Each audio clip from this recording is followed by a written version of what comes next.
Obrigado, Lorena. Bom dia a todos, senhoras e senhores, jovens e os internautas que nos acompanham pela FEB TV, as transmissões da UA também, não é? E o nosso agradecimento à Federação Espírita de Mato Grosso pela oportunidade de estar aqui com vocês na realização dessa tarefa que, efetivamente, já nos atrai há muito tempo. Quando nós nos ligamos à Federação Espírita Brasileira, no grupo de juventude, e mais tarde, quando do surgimento do ESG, então, as atividades relacionadas com o estudo voltado para o adulto. E essa tarefa, ela vem nos chamando a atenção em função da necessidade que a gente observa no nosso planeta, que vai saindo da sua fase de transição para adentrar no período de regeneração. Eu não vou precisar projetar agora não, tá? Deixa eu apoiar aqui.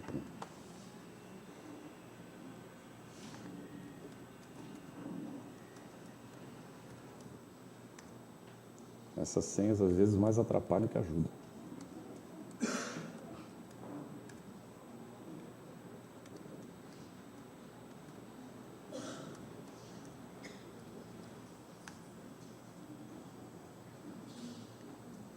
A nossa proposta, né, o tema que foi proposto é bastante desafiador para nós, mas está completamente dentro da proposta da área de estudo do Espiritismo. O estudo como intermediário dos processos educativos de natureza moral, cultural e intelectual. Nós vamos examinar duas vertentes bastante específicas, mas complementares, e que se interpenetram em diversos momentos desse processo que a gente pode chamar de processo de educação da criatura humana, do ser humano, o aspecto individual e o aspecto coletivo. A educação, ela tem sido um desafio para todos os povos ao longo do tempo. Todos os povos que despertaram para a necessidade da educação tiveram que enfrentar desafios. E, ainda hoje, nós observamos que muitos povos não despertaram para essa necessidade. E, por isso, a miséria graça no nosso mundo. Quando nós observamos países que priorizam a educação para a coletividade, então nós vemos um desenvolvimento, não apenas no campo econômico, nós vemos um desenvolvimento no campo intelectual da criatura, no campo da cultura e, naturalmente, no campo do compromisso para com o seu semelhante, onde a solidariedade acaba se desenvolvendo como um fator crucial para a sobrevivência da própria sociedade. A educação leva a isso, necessariamente. Todo tipo de educação bem feita leva a isso, porque Allan Kardec a define como o processo de como cunhar, como formar os caracteres da criatura, no aspecto voltado para a moral. A moral entendida como a regra do bem viver, das relações entre as criaturas humanas.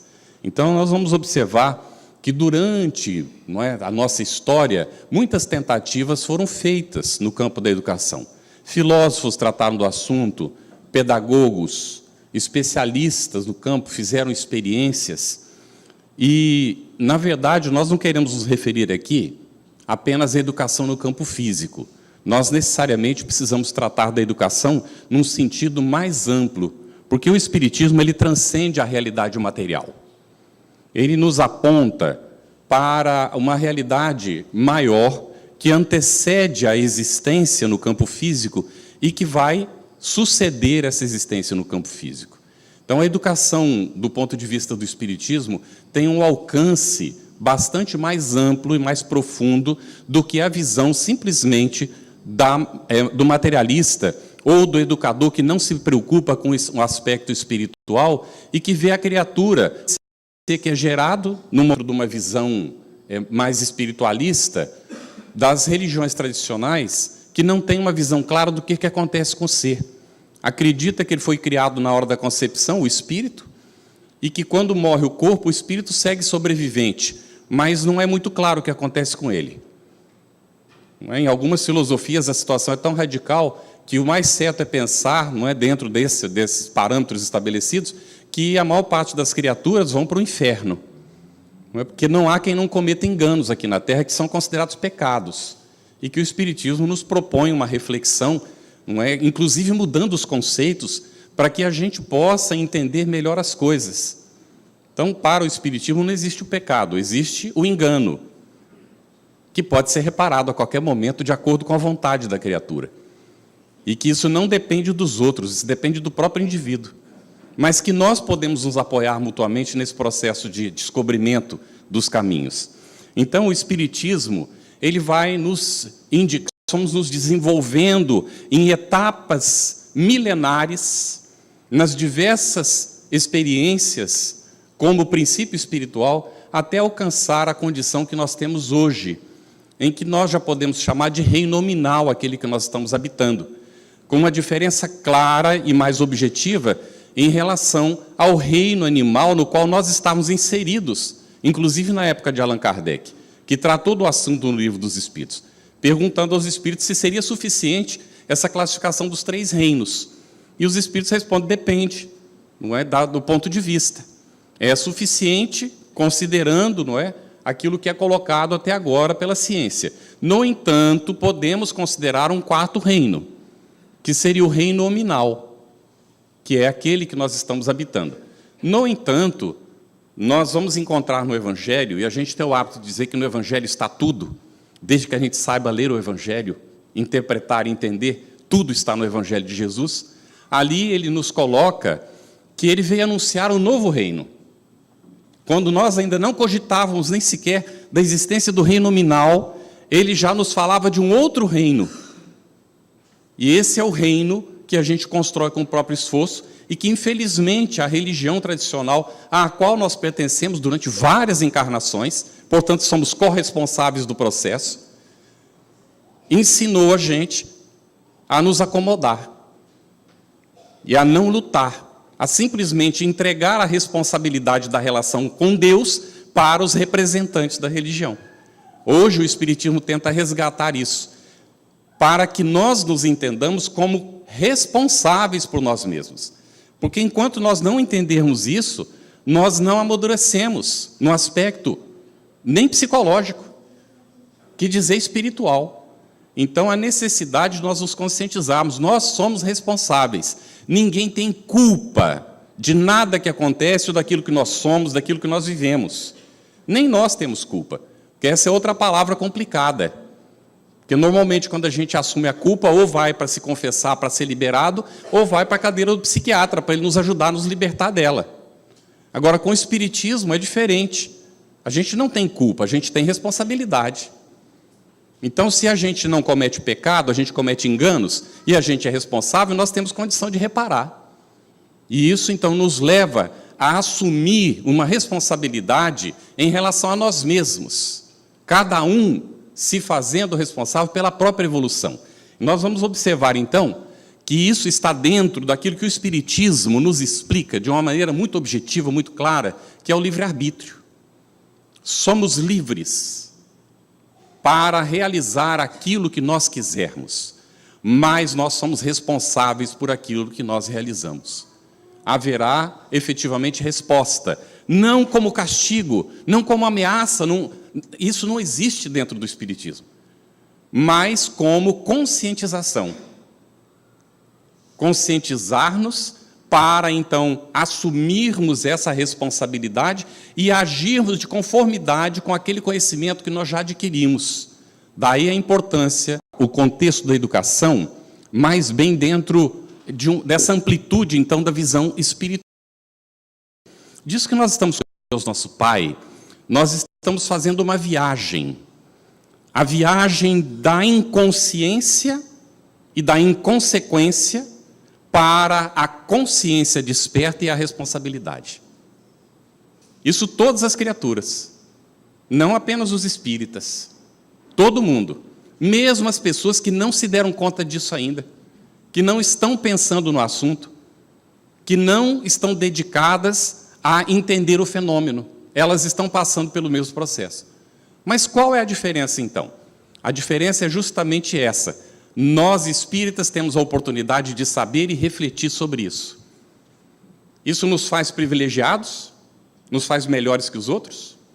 De maneira nenhuma. Nos coloca numa situação de maior responsabilidade, porque aquele que tem, mais será pedido. No entanto, também está dito por Jesus, àquele que tem, mais lhe será dado. Então, as ideias são complementares. E algumas pessoas, se ainda ficam na visão tradicional do que nós aprendemos nas religiões tradicionais, estarão esperando recompensa. Nesse mais será dado. Mas a parábola dos talentos, ela é muito objetiva, muito clara. Mas é preciso saber ler nas entrelinhas. Quando Jesus vai dizer, então, dos indivíduos que receberam os vários talentos, que todo mundo conhece a parábola, não é? Não é necessário repeti-la. Aí o indivíduo recebe 5 talentos, ele vem prestar contas e apresenta mais 5 talentos. O que recebeu 2 apresenta mais 2, e o que recebeu 1 apresenta 1 só, porque ele havia enterrado o talento. Como é que ele enterrou? A gente pensa que ele abriu um buraco no chão e enterrou o talento lá no chão. Essa é a visão literal. Na verdade, ele não aproveitou a oportunidade. Ele enterrou porque ele não usou. Então ficou preso no egoísmo dele. Esse é o nosso grande problema. Aí está o nosso grande desafio. O maior inimigo que nós temos está em nós mesmos. É o nosso parente mais próximo, aquele que vai conosco para onde nós vamos, e que nós o cultivamos, nós o criamos, não foi Deus que criou, não. No nosso livre-arbítrio nós o criamos. Esse parente próximo é alguém muito próximo nosso, se chama egoísmo. Nós o cultivamos durante muito tempo. E ele, então, assumiu o controle, como dono do processo. E hoje nós temos uma luta tremenda para poder de novo vencer a presença desse irmão que é muito próximo nosso, a esse parente que está sempre conosco, que assim é considerado no Bhagavad Gita, não é? Os nossos parentes mais próximos são as nossas imperfeições, porque vão para onde nós vamos, e que em algum momento é preciso matar os parentes. Aí a gente fica assustado, não é? É que Jesus colocou, deixa aos mortos o cuidado de enterrar os seus mortos. E aos vivos, não é, aqueles que estão despertos, vamos anunciar o reino de Deus. Então, o indivíduo precisa, em algum momento, assumir essa responsabilidade para vencer essa chaga, que é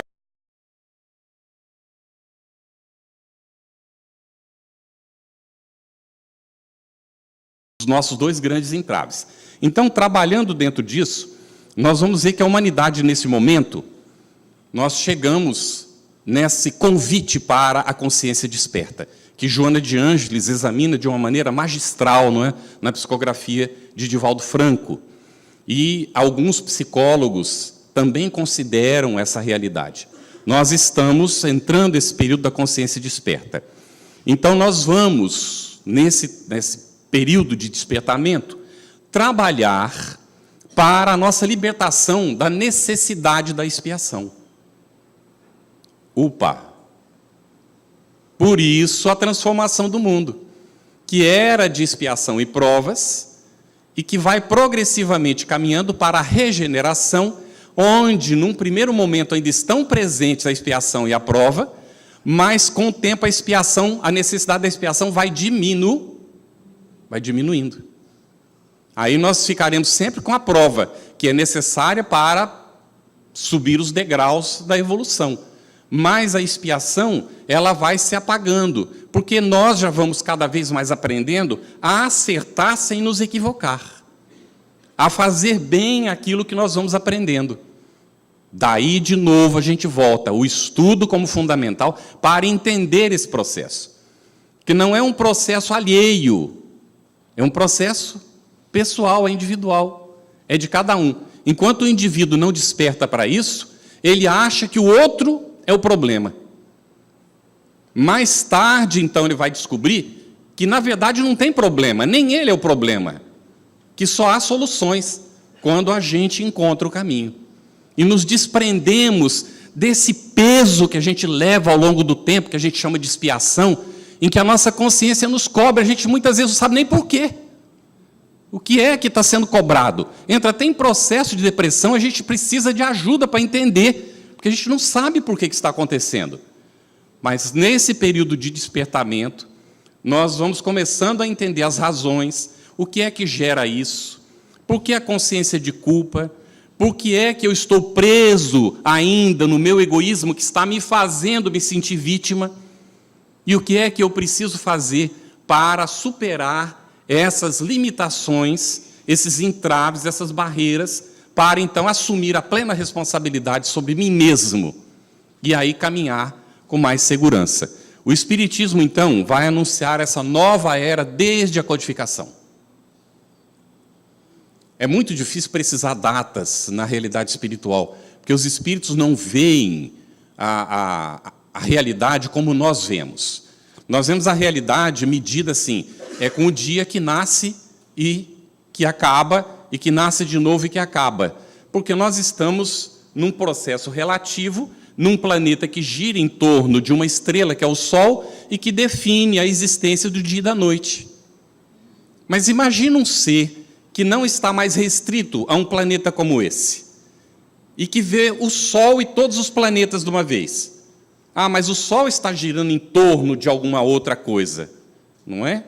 E aí, então, esse indivíduo está limitado à contingência do tempo e espaço nessa realidade. Mas e se ele ultrapassa essa barreira? E aí nós vamos vendo que, conforme a evolução é maior, o indivíduo vê como se tivesse, Allan Kardec compara com o cume de uma montanha, onde lá de cima ele tem uma visão da amplitude. E esse indivíduo não vê mais dia e noite. Então o tempo para ele não é mais como o tempo que nós entendemos. E fica muito difícil eles virem e dizer datas para nós, não é? Mas vamos dizer, o processo de transição, de expiação e provas começou em algum momento. Allan Kardec, quando vem, ele anuncia com a espiritualidade superior, que nós estávamos vivendo plenamente esse período de transição, para sair da expiação e da prova, para entrar na regeneração. E o tempo foi passando. No congresso comemorativo do centenário do nascimento de Chico Xavier, em Brasília, Divaldo recebe uma mensagem de Bezerra de Menezes, que hoje nós cremos é do conhecimento de todos os espíritas, em que Bezerra, falando em nome da espiritualidade superior, anuncia que os espíritos superiores reunidos estavam considerando que, a partir da data do dia anterior, que aquele era 19, foi 18, a data, então, de abril, estava a Terra entrando no período de regeneração. Isso gerou um conflito entre nós espíritas. E pessoas, não é, trabalhadoras do movimento, ficaram em dúvida. Porque se nós olharmos do nosso horizonte, não mudou nada. Do nosso horizonte.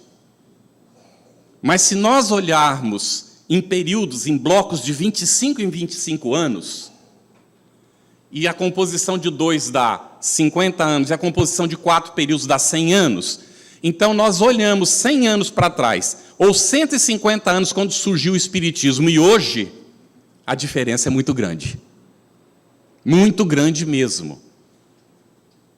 Alguém nos pediu para fazer uma análise sobre a comunicação social espírita, as dificuldades da comunicação social espírita no período do Espiritismo, finais do século XVIII, inícios do século XIX.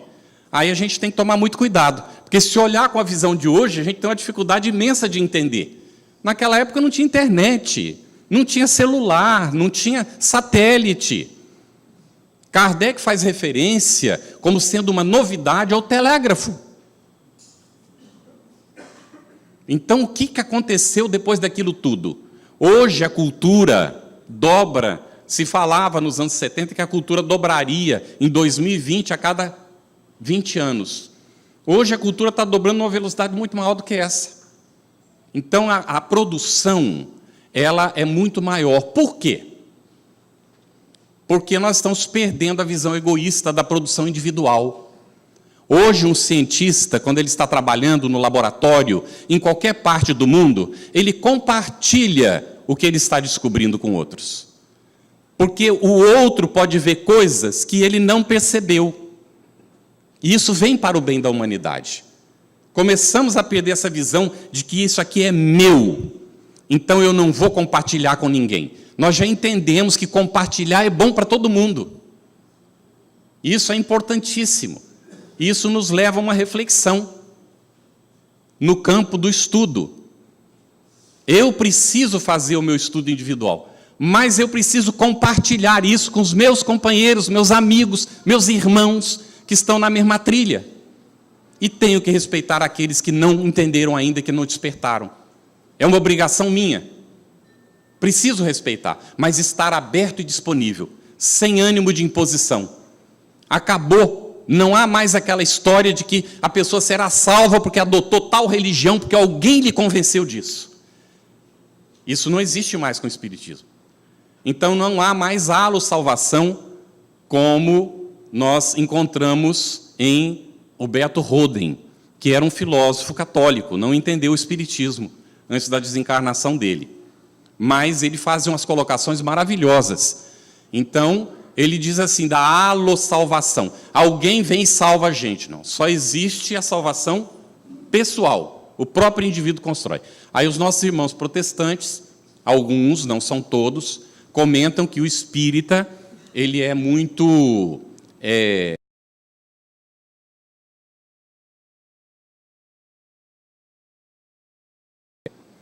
Aí nós entramos na necessidade de examinar o sentido da fé. O estudo nos leva a isso, a reflexão, a análise, não é? Porque quando a gente estuda o Espiritismo, você lê o Evangelho com uma outra visão. Aí a gente começa a encontrar coisas que estão lá escritas, mas que a gente não tinha visto antes. A gente normalmente vê fé como sinônimo de crença. Lógico que fé é sinônimo de crença, mas não é só isso.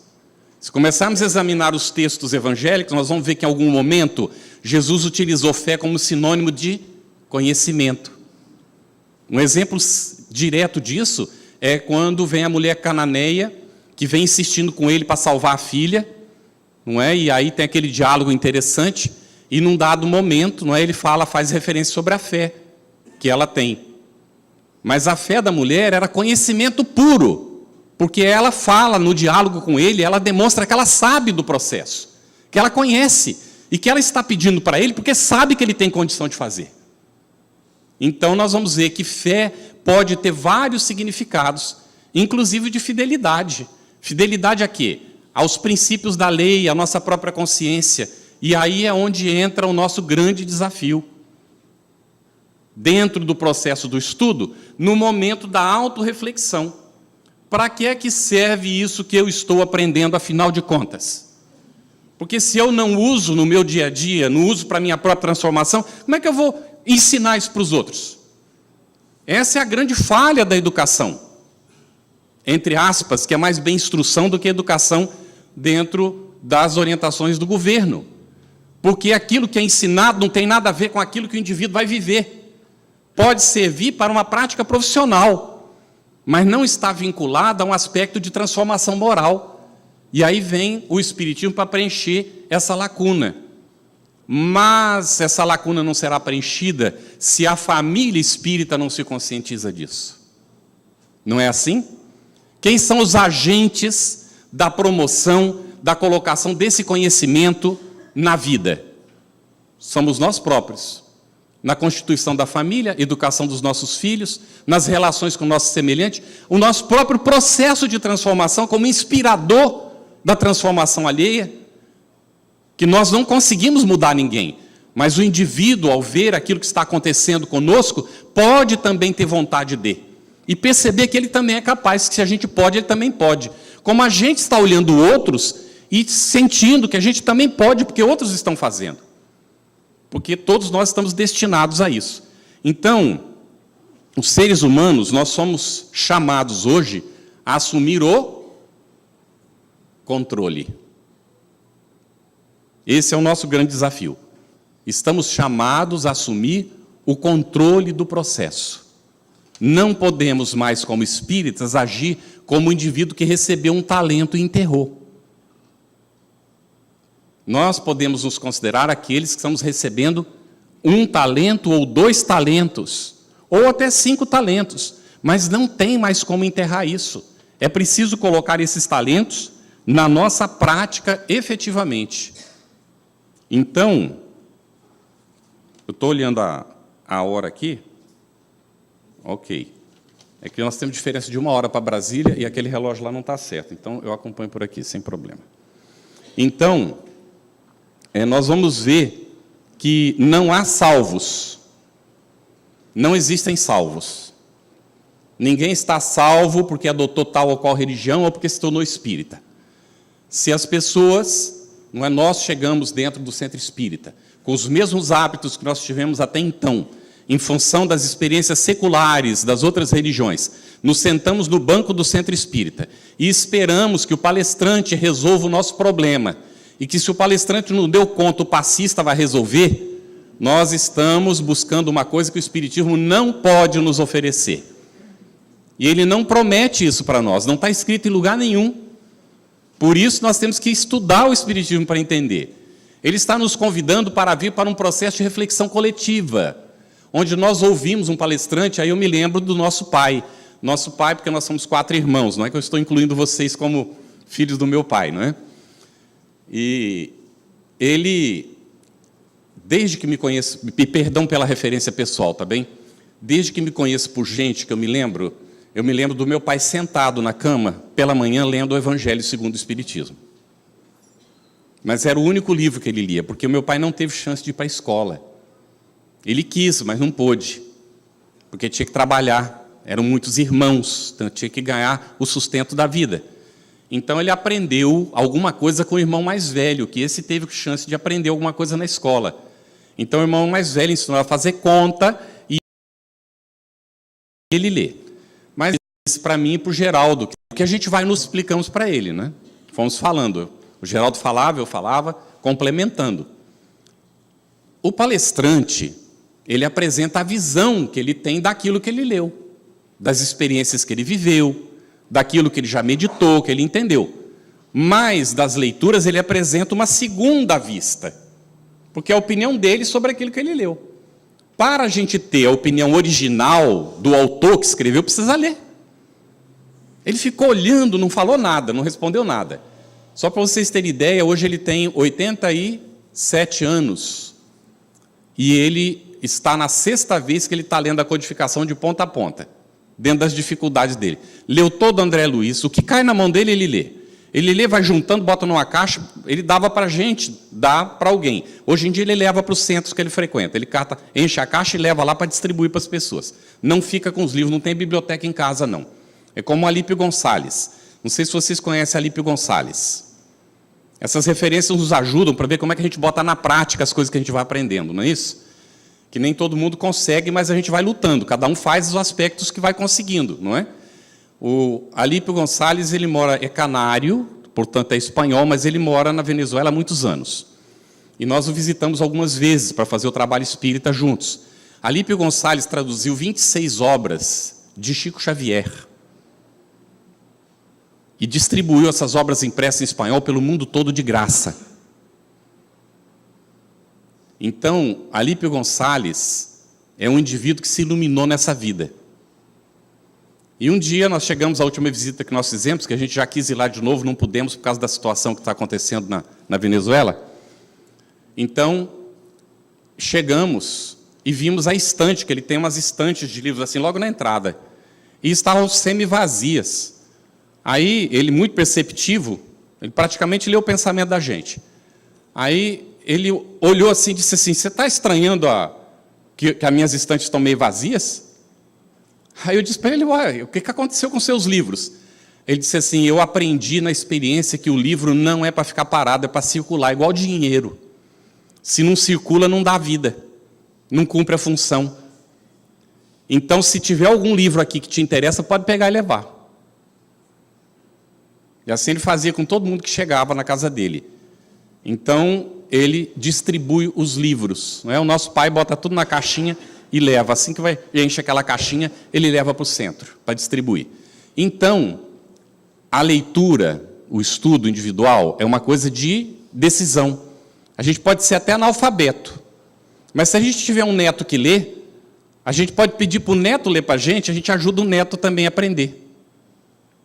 Mata 2 coelhos com a cajadada só, não é como a gente costuma usar na linguagem popular. Então, tem maneiras de fazer, de superar os obstáculos. Então, nós estamos realmente chamados, não é, a assumir o controle, mas entendendo que a natureza não dá saltos. A nossa evolução não vai acontecer de uma hora para outra. Não vai acontecer, agora eu estou aqui, opa, descobri o Espiritismo. Como no começo, não é? Quando a gente descobre o Espiritismo, a gente fica tão vislumbrado que a gente quer convencer todo mundo. É uma fase, passa logo, basta continuar estudando que a gente se convence rapidinho de que o processo não é esse, não é? A natureza não dá saltos. A nossa mudança inicial é de superfície. É uma mudança daquilo que é mais fácil, daquilo que é mais, assim, tranquilo de fazer. Mas, quando começam a aparecer os problemas mesmo, de fato, aí a gente começa a fugir. Tem gente que para de ir no centro espírita. Tem gente que se acomoda ouvindo palestra e recebendo passe. E não para pensar no assunto, nem na situação que está vivendo. Aí, quando começa a despertar, o indivíduo já começa a buscar algo mais. Ele quer um grupo de estudo, para ver se ele entende como é que ele vai fazer com aquilo. Às vezes não é consciente não, viu, gente? Não foi pensado desse jeito, mas há inquietude lá dentro. E aí o indivíduo busca. Aí ele busca um grupo de estudo no centro espírita. Daí a importância dos grupos de estudo no centro espírita.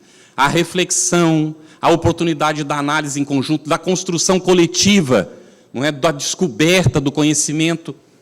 E aí o indivíduo começa a aprofundar. Se ele segue avante, com o tempo ele vai percebendo que isso não basta. Caramba, você é da área de estudo do Espiritismo, está dizendo que o estudo não basta? Nós temos que ter consciência daquilo que nós estamos fazendo. Não basta, não. É preciso mais do que isso. Porque se não vem a prática consequente daquilo que a gente aprendeu, não tem valor nenhum. O conhecimento só tem valor quando ele produz resultado. Se ele não produz resultado, para que a gente sabe?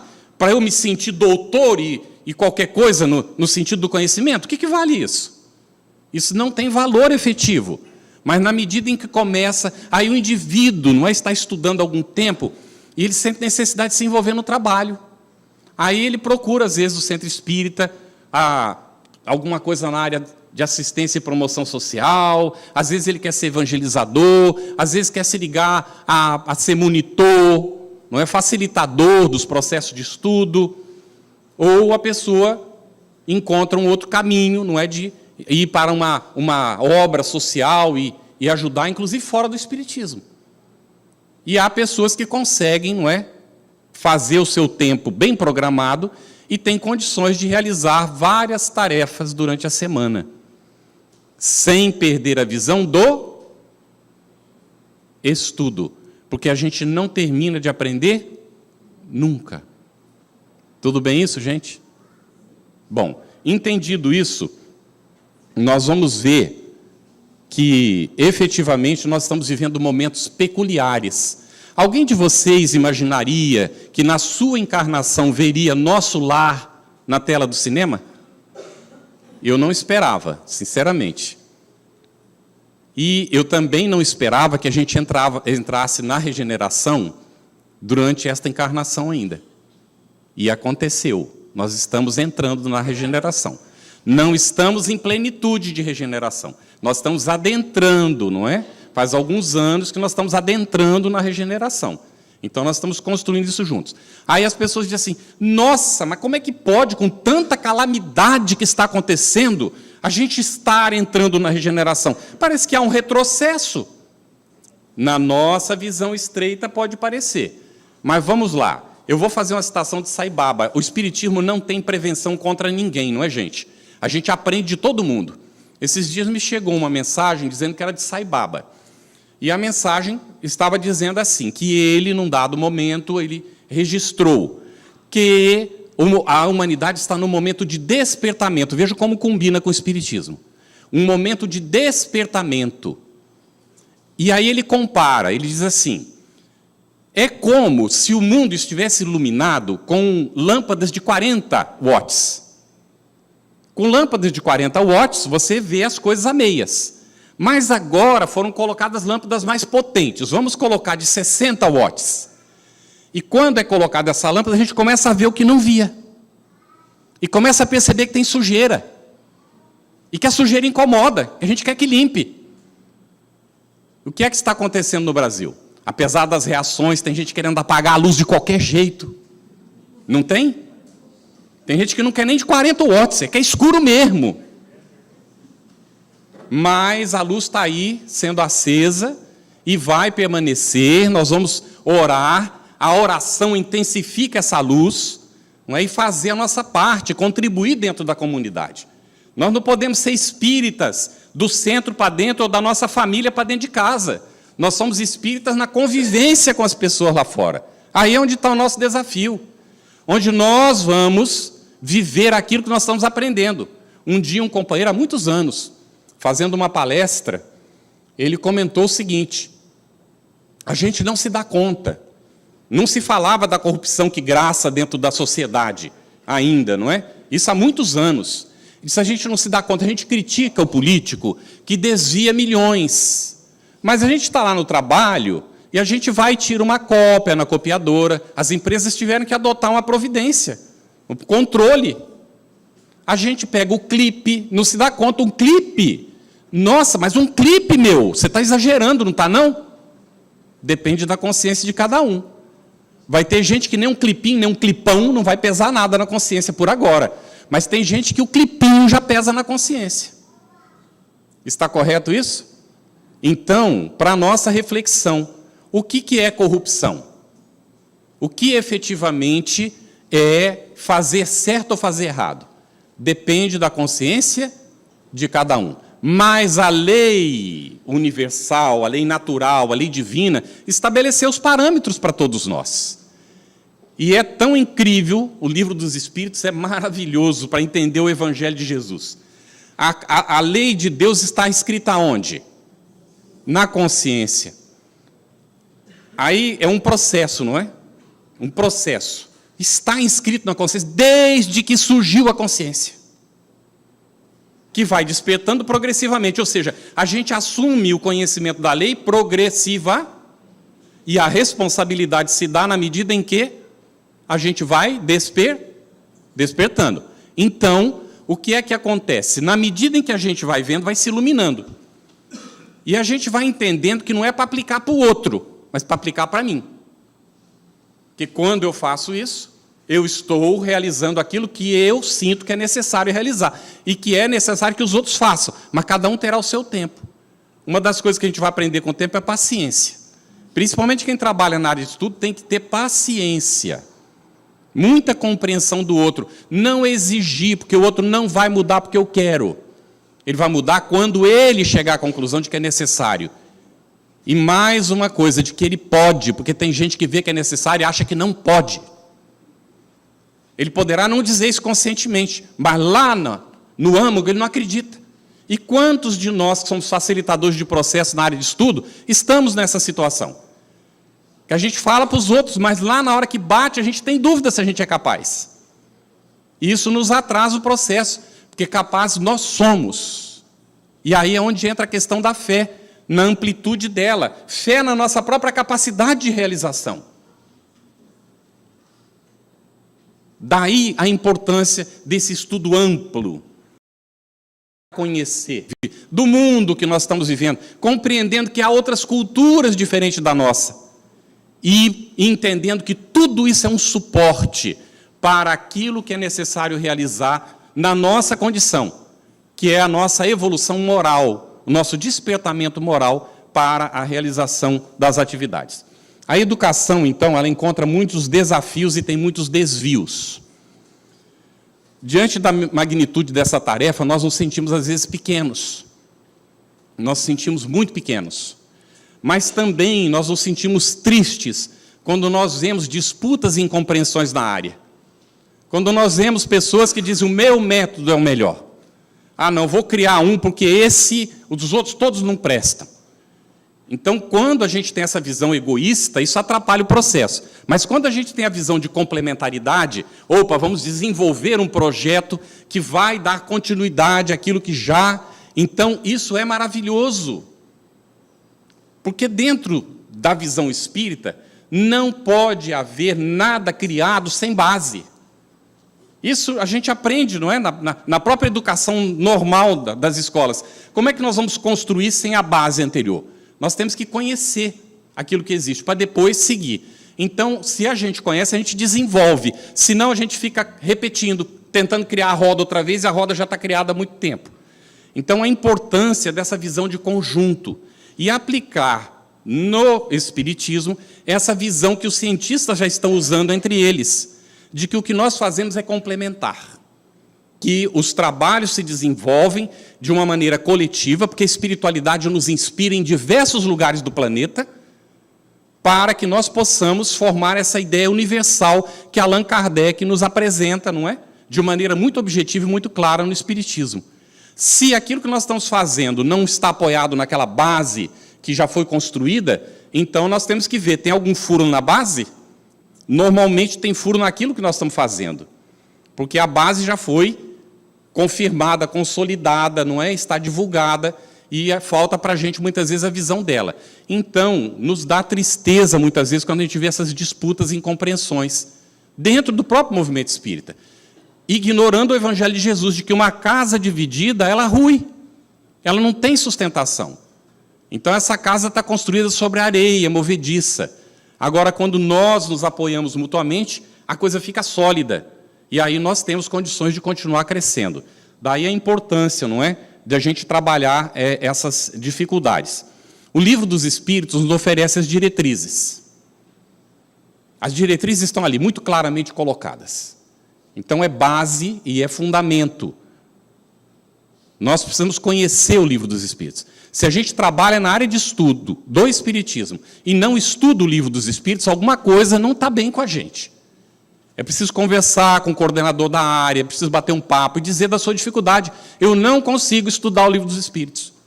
O que eu vou fazer? Eu preciso de ajuda. Qual é o problema? Não tenho tempo. Opa, está priorizando coisas que não são fundamentais. Porque tempo é priori. Se o Livro dos Espíritos é fundamental, então ele tem que estar na primeira linha, logo no topo da lista das prioridades. E se ele está no topo da lista, eu priorizo, eu vou fazer esse estudo. Nem que seja alguns minutos por dia, mas dá para fazer. Tá bem? Vamos ver se a gente entra em mais alguns detalhes. O fato é que as escolas no mundo, elas estão mais preocupadas com a instrução do que com a educação. Não é? Nós não vamos entrar em muitos detalhes aqui, que tem um tema mais tarde que a gente vai tratar melhor isso aqui, não é? Mas só para pontuar para a gente. Então, nós vamos observar que nós tivemos vários expoentes, como a gente colocou no início. Pestalozzi foi um deles. Por que Pestalozzi a gente está citando? Porque foi o mestre de Allan Kardec. Então, onde estão os exemplos de Pestalozzi? Onde? Eu pergunto para vocês. Não é? Existe alguma escola que utiliza a metodologia de Pestalozzi? Onde é que está a prática pestalozziana hoje em dia? Essa é a pergunta, onde está? Então, nós nos esquecemos do passado e entramos dentro de um processo que foi citado por Aristóteles. O povo que não conhece a própria história está fadado, condenado a repeti-la, porque não aprendeu da história, não conhece, não aprendeu, vai ter que repetir a história. Então, a gente fica sempre começando outra vez, quando as experiências já foram realizadas. Então, o que preponderava na metodologia de Pestalozzi? Nós podemos resumir com uma palavra, se chama afetividade. Podem os pedagogos discordar disso, nós respeitamos muito, mas nas nossas análises, nos estudos que nós realizamos, nós chegamos à conclusão. O que preponderava na metodologia de Pestalozzi? A afetividade. E podemos colocar ali como junto, né, tracinho, afetividade, tracinho, cooperação. Os que aprendiam ajudavam os que tinham dificuldade, já naquele tempo. Está havendo revolução em certos países por causa disso, quando eles colocam tutores para ajudar aqueles que têm dificuldade, porque todo mundo tem capacidade de aprender. O que precisa, às vezes, é de ajuda. Você é facilitador na área de estudo? Por favor, não tem ninguém limitado que não possa aprender. Se está havendo dificuldade, é porque nós não estamos usando a metodologia correta. E os próprios companheiros podem se apoiar uns aos outros. Nós não precisamos fazer tudo sozinhos. Nós somos catalisadores de um processo. Isso acontece na família, precisa acontecer dentro da família. Quando os pais vão incentivar os irmãos a uns ajudar os outros. Se eles não aprenderem cooperação dentro de casa, se a gente não aprende dentro de casa, onde é que nós vamos aprender? Vai aprender a cooperar na rua? Se há disputa entre os irmãos, já há ciúme desde pequenininho, os pais deixam, o que vai acontecer mais tarde com esses indivíduos? Vão seguir disputando pela vida, não é? Então, os desafios para os profissionais é muito grande, especialmente para os profissionais da educação que são espíritas, porque encontram uma barreira. A minha filha, ela é professora, e ela teve problemas sérios numa escola, porque ela, ensinando inglês, ela exigia dos alunos, e reprovou mais da metade da turma. E um colega foi dizer para ela, você está cavando trabalho para você? Porque você vai ter que dar recuperação para esse povo todo, só dá um trabalhinho, uma tarefinha para eles e aumenta uns pontinhos para cada um. Isso é corrupção ou não? Então, aí ela estava na sala dando a recuperação, ele passou ainda e olhou para ela e falou, não falei para você? E foi embora para casa. Como se ele tivesse numa grande vantagem, enquanto ela estava trabalhando, cumprindo a função dela. Nesse período, um pai de uma menininha de 12 anos foi lá na escola cobrar da minha filha porque ela tinha reprovado a filha dele. E a menina do lado.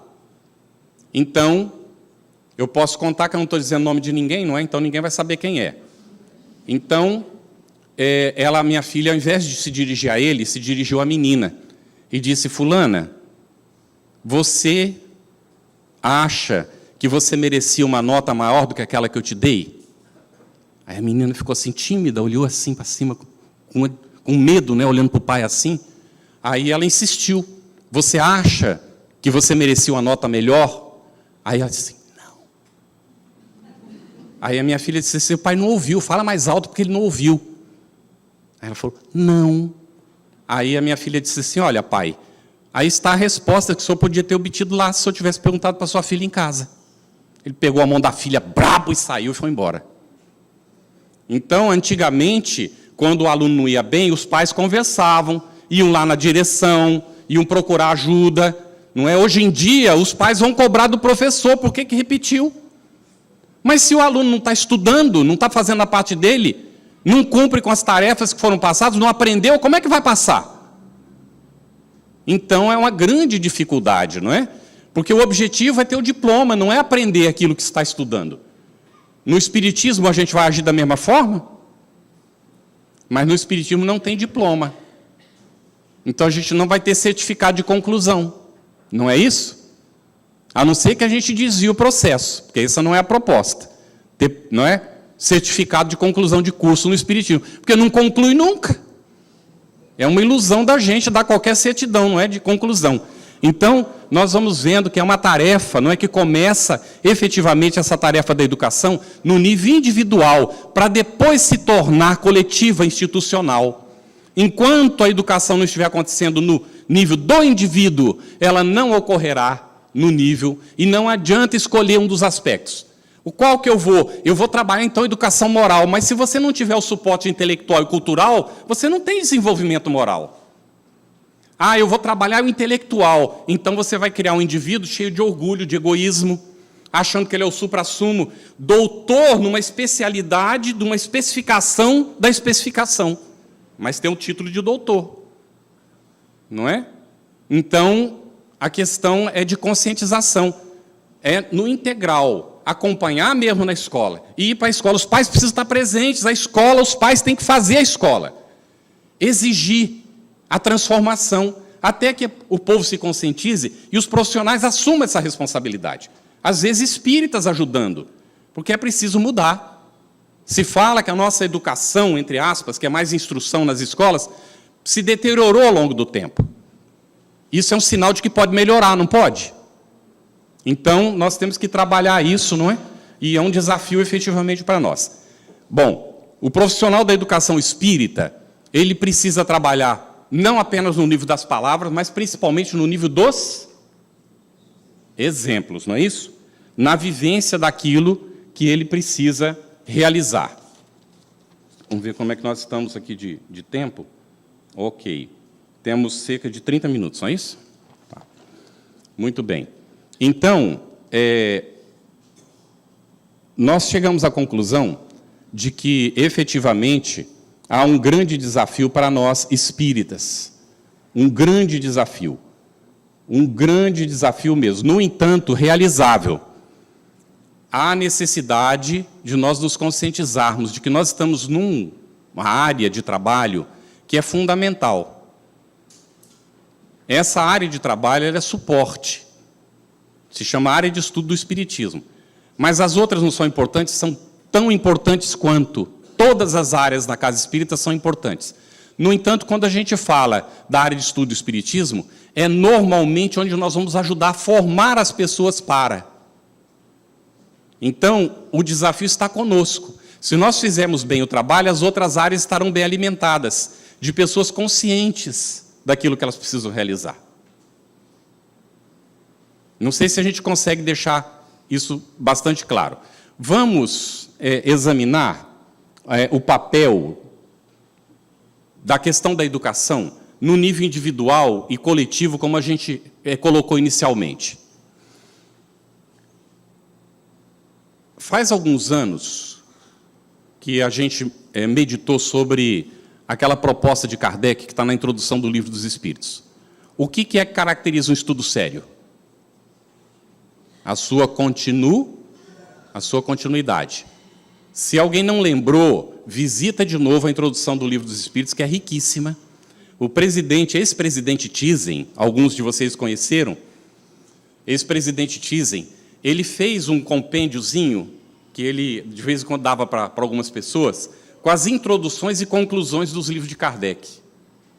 É uma maravilha, gente. Tem gente que salta a introdução e vai direto para o texto. Essa é uma construção de Kardec que é maravilhosa. Então, na introdução, ele coloca isso. O que caracteriza, não é um estudo sério, é a sua continuidade. O que nós vamos entender por continuidade do estudo? Uma vez por semana? Ir lá no centro espírita e a gente, então, coordenar o processo ou ir lá assistir? Uma vez por semana? Isso já é continuidade, mas é suficiente? Bem, então, no nível individual, a gente descobriu que a gente precisa estudar todos os dias. Eu não posso vir aqui para recomendar para vocês aquilo que a gente não faça, né, gente? Tá bem? Então, é compromisso pessoal assumido. A gente termina a Revista Espírita 1869 e volta para o Livro dos Espíritos. Ciclicamente, todos os santos dias. Eu vou citar um autor aqui para vocês, que é o Will Durant. Will Durant é um historiador, filósofo americano, autor de várias obras. Ele escreveu um livro que foi traduzido para o português por Monteiro Lobato. E o livro ficou chamado Os Grandes Pensadores, aqui no Brasil.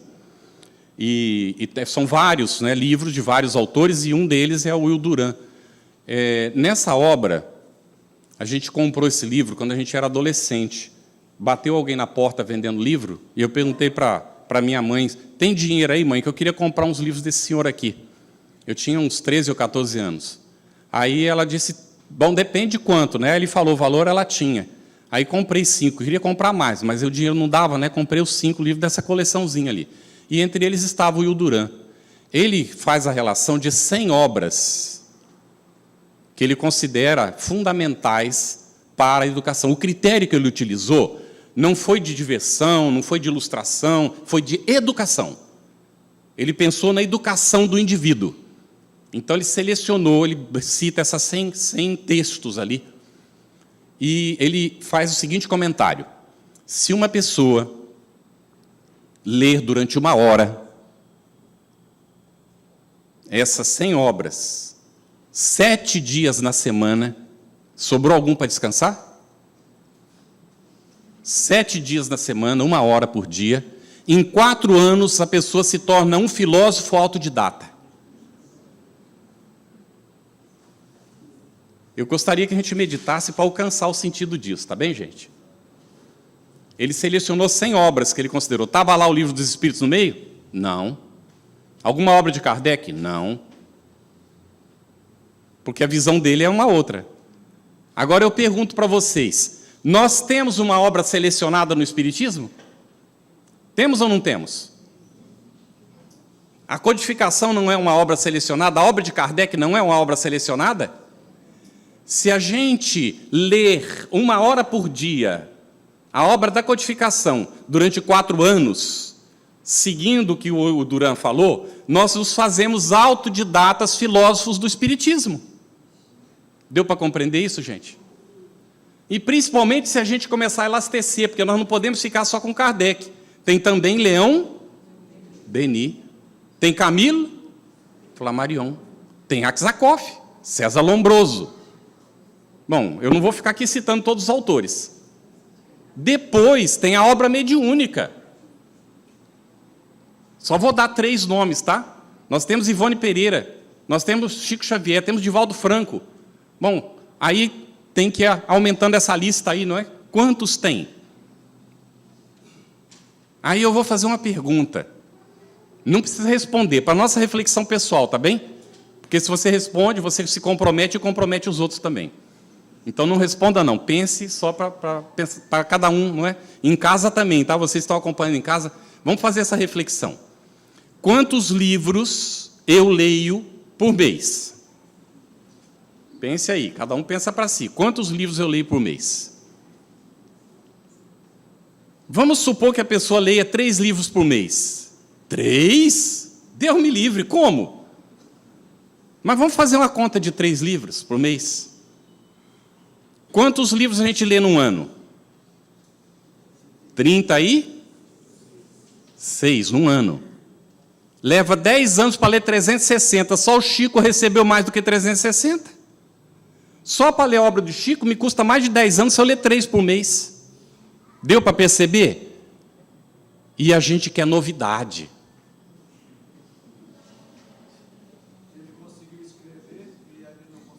Ele conseguiu escrever e a gente não consegue ler. Vê como é que é incrível? Não é?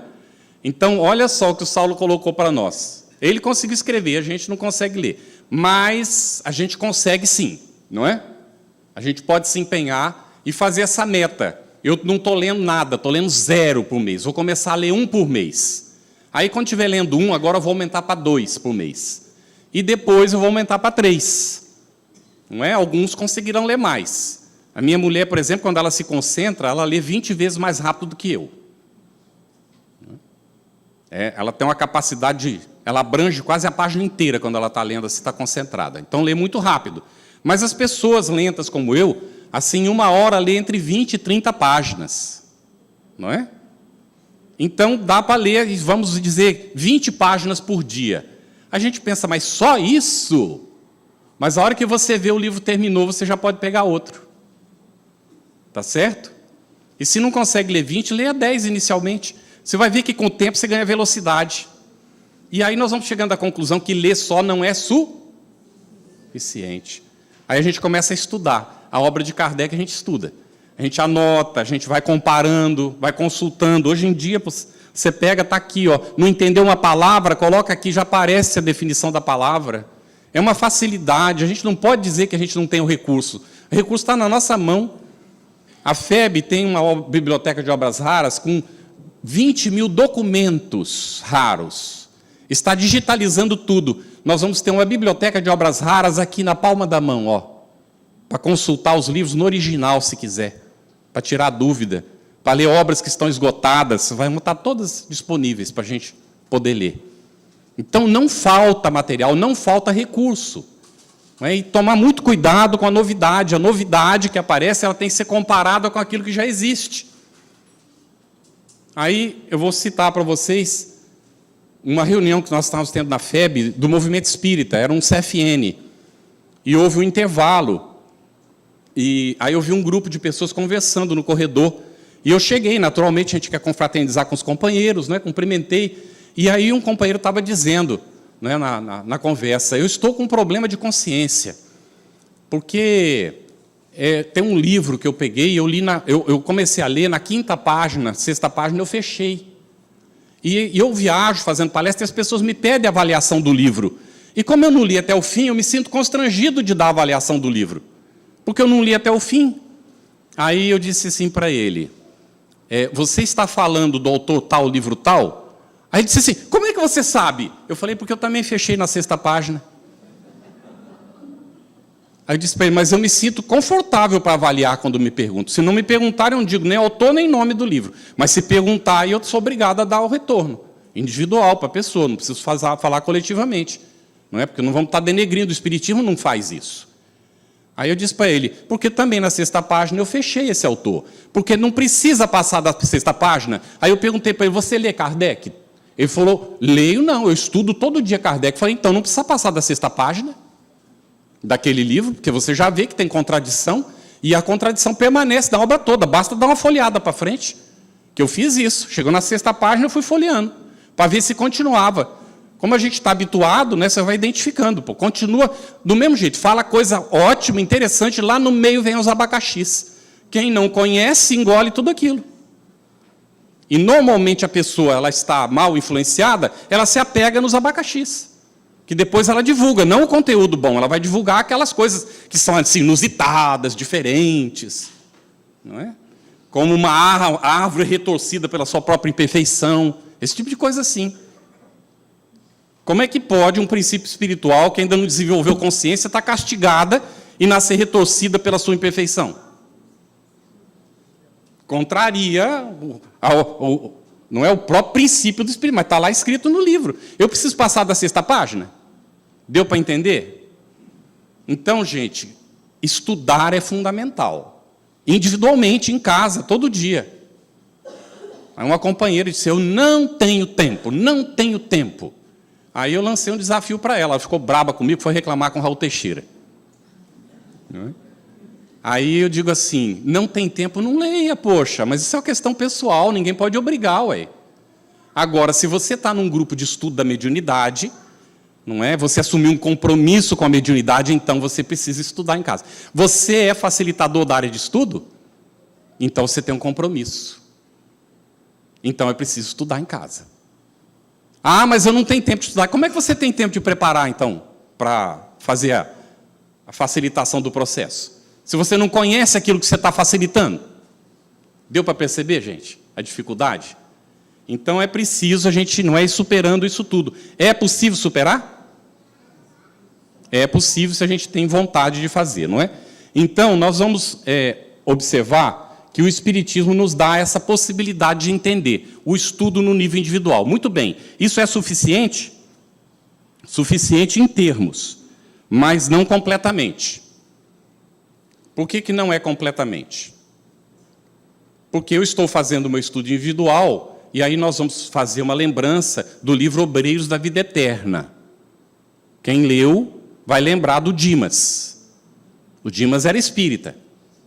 Estão lembrando? Estou vendo as cabeças fazendo assim. Quem não leu, fica o desafio. Leia o livro, é maravilhoso. Trata de 5 casos de desencarnação. E um deles não acontece, não vou dizer por quê. Vocês têm que ler para saber por que não. Quem leu já sabe, não é?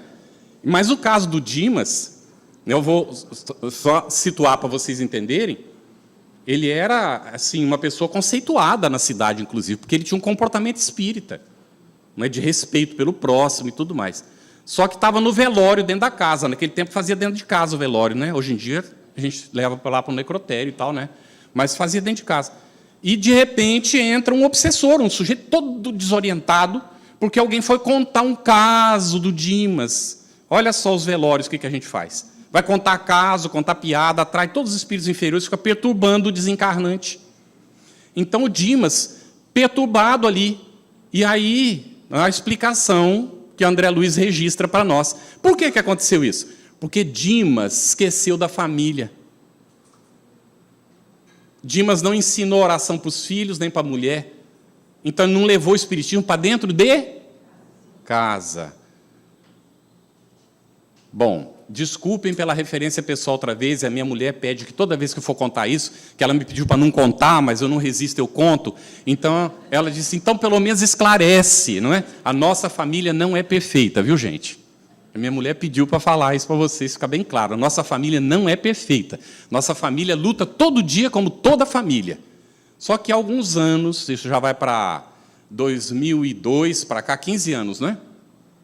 Faz 15 anos que a minha mulher recebeu uma inspiração de fazer uma leitura diária em casa com a família. A filha era adolescente, ela estava aborrecida, tínhamos mudado de cidade, então ela estava muito braba com aquilo que tinha deixado os amigos, queria voltar de qualquer jeito, e não podia, então era muito complicado. E aí a Vera teve a ideia de fazer a leitura diária.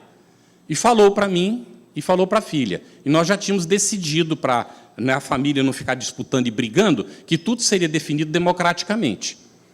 Nós temos um filho autista e ele não tinha como votar. A minha sogra morava com a gente, mas não quis participar dessa história. Então, nós votávamos 3. Quando a minha mulher deu a ideia, eu não via como ler todo dia. Que hora? Que jeito? Eu já faço a leitura individual, a minha mulher também faz, a filha não fazia, não. Porque ela adorava livro de vampiro, essas coisas, livro espírita, ficava por trás dos livros de vampiro. Não é? Naquela época era assim. Aí, então, a minha mulher foi voto vencido. Bom, nós estávamos morando num local muito pragmático, não é? Descobrimos depois que a casa tinha umas pendências espirituais, que eu não vou entrar aqui no mérito, então era frequentada por espíritos que pesavam o ambiente, né? Difícil. Os fenômenos aconteciam, a porta abria, perdemos uma moça que trabalhava, ajudava a cuidar das crianças. Um dia a porta abriu na frente dela e da filha. É aquelas portas de maçaneta cega por fora, só abre com chave. A maçaneta só gira por dentro, né? Então, a maçaneta girou sozinha, a porta abriu, não tinha ninguém. Ela, na hora, né, já tinha visto outras coisas acontecendo, já estava por aqui a moça. Vocês são os bruxos! Eu vou fazer a minha mala agora. E fez a mala e foi embora. E nos largou com as crianças. Num país pragmático, não tinha como contratar outra pessoa. E, né, tivemos que fazer uma inversão de papel. A Vera trabalhando fora e eu, em casa, de licença do meu emprego, para acompanhar a família, tive que assumir o papel feminino da família durante 2 anos e meio. Não é? E mandamos brasa. Aí fomos cozinhar, fazer tudo, né? Dividir tarefas. Foi um período maravilhoso. A moça fez um grande benefício para nós. Foi ótimo. Mas aí a casa com aquela coisa toda. A gente já vivendo lá fazia um tempo, e um dia deu uma bronca nos espíritos, né? A petulância do médium, né? Isso não é possível que vocês não vão limpar o ambiente. Né? Eu estou lendo todo dia de manhã, faço minhas leituras, uso o computador para o trabalho espírita, falo com o mundo inteiro sobre o espiritismo, vou para o centro espírita fazer o trabalho, e esse ambiente desse jeito aqui, aí eu senti a presença e identifiquei o espírito que a minha mulher não tinha identificado. Ela tem muita intuição, mas não é? Aí o avôzinho dela, com quem eu tenho uma afinidade muito grande, se aproximou e disse assim: como é que nós não estamos fazendo a nossa parte? Vocês é que não estão fazendo a de vocês. Aí eu digo: mas avô, o senhor não ouviu o que eu até falei em voz alta agora? Ele disse: não precisa repetir.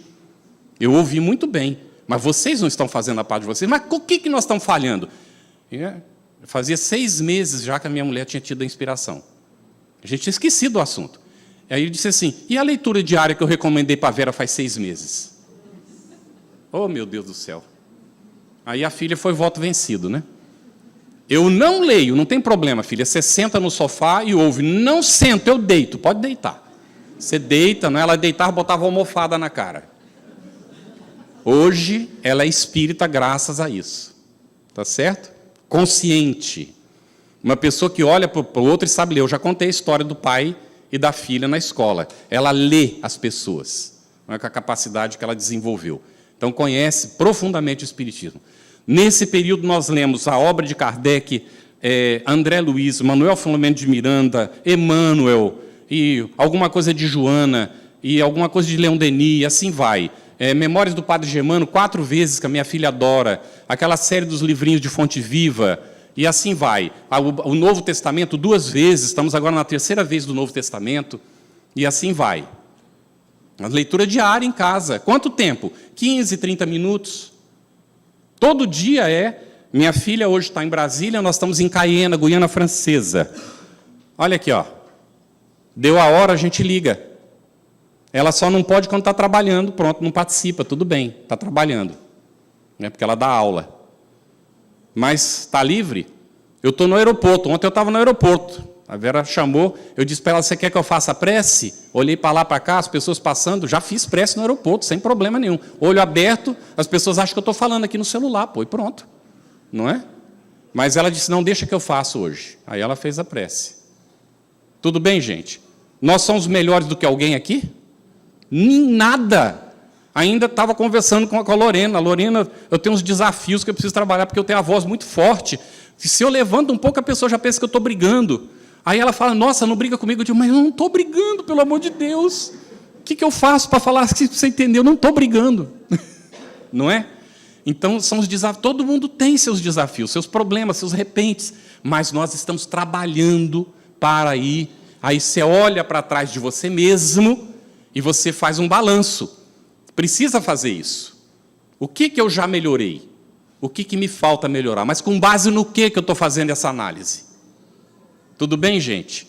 O Espiritismo é uma bênção, é uma maravilha. Nós temos 3 minutos para fazer o nosso fechamento. Então, essa experiência individual, que se torna coletiva com a família, se traslada para o centro espírita, que é a nossa família espiritual, o nosso ambiente de estudo e reflexão. Eu não posso estar agastado no centro espírita contra alguém, seja quem for, é meu irmão. Ele pode até estar contra mim, mas eu não posso estar contra ele. Isso eu já não posso mais admitir para mim, porque eu sou espírita e o cristão, segundo Kardec, é o mesmo indivíduo. Eu estou na área de estudo, é para viver aquilo que eu estou aprendendo.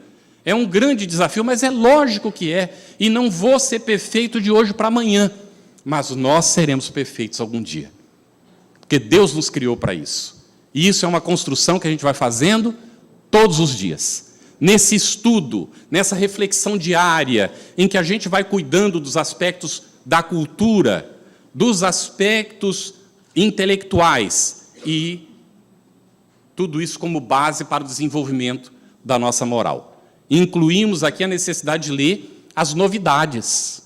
Às vezes estamos no aeroporto, aí vamos lá naquelas livrarias e vemos o que está sendo publicado, lemos as sinopses para poder acompanhar, de quando em quando compramos algum livro, para poder ler do que está acontecendo no campo da ciência, nos avanços científicos, da filosofia principalmente, e assim sucessivamente.